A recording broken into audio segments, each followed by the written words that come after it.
On Earth Day a couple of years ago, my local library had a display of books about climate change to celebrate Earth Day. And I thought, let's get those out and see what they're like. And it turned out that loads of them were really, really depressing. So my daughter and I did not have fun reading them. They were so negative, they were so depressing. One in particular was terrible because it was all crying children and dying animals and dreary colours and fire engulfing everything.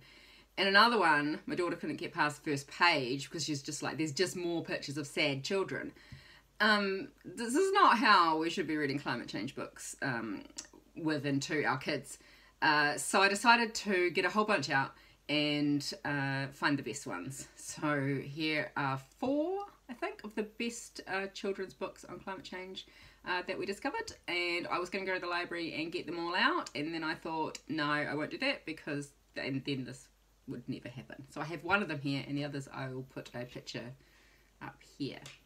So the first one is this, 100 Things to Know About Saving the Planet.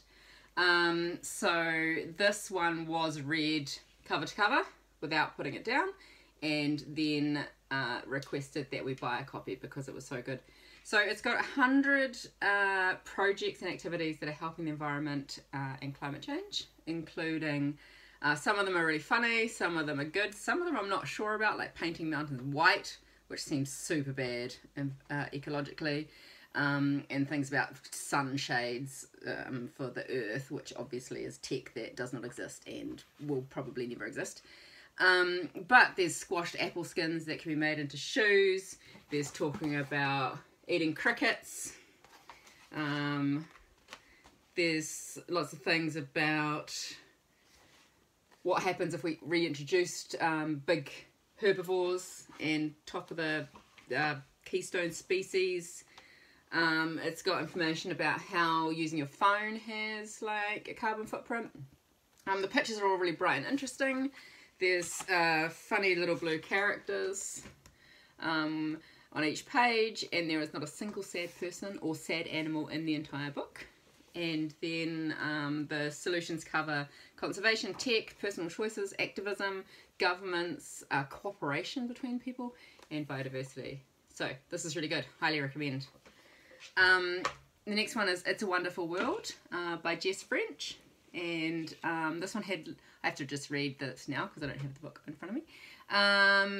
It's got lots of nice friendly cartoon pictures. There's no unhappy pictures in the book. All the animals are happy, and it doesn't start off with bad news. So loads of the climate change books started off with basically the whole earth is dying, what shall we do now? But this one did have bad and good news next to each other so that you weren't left feeling terrible before you'd even started the book.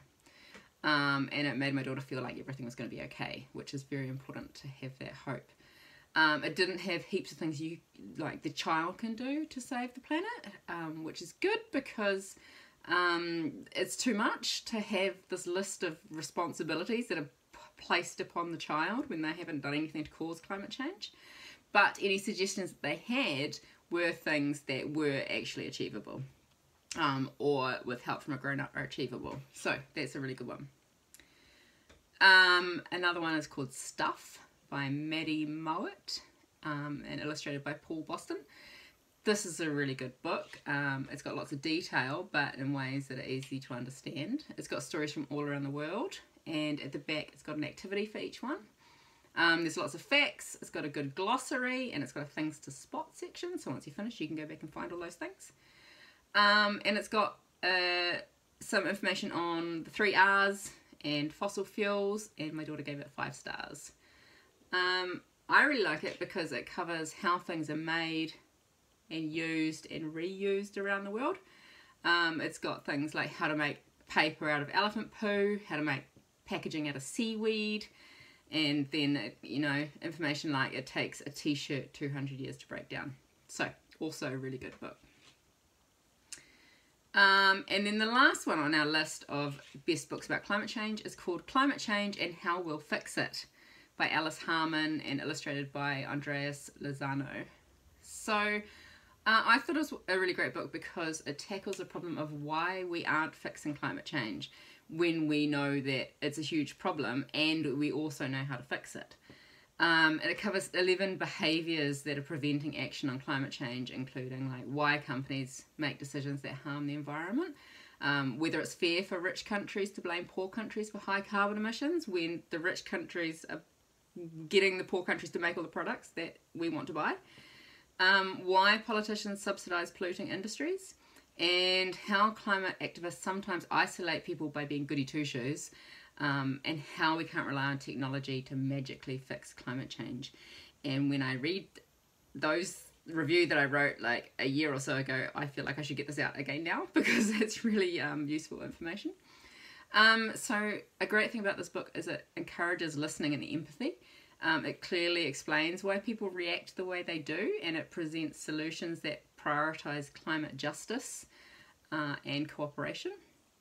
And the solutions focus on answering questions, learning to think critically, listening, and trying to understand other people's points of view.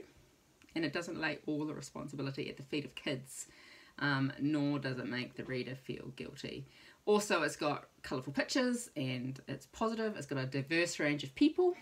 And, I think this might be my favourite kids book on climate change. So I will have to get that out from the library again. So those are our favourite kids book on climate change. I will put the ISBN numbers and the information down in the description. And if you have your own favourites, maybe you could just tell us what they are. And and subscribe. I haven't asked anyone to subscribe to this channel yet, so like and subscribe. Awesome. Great. See you later. Bye.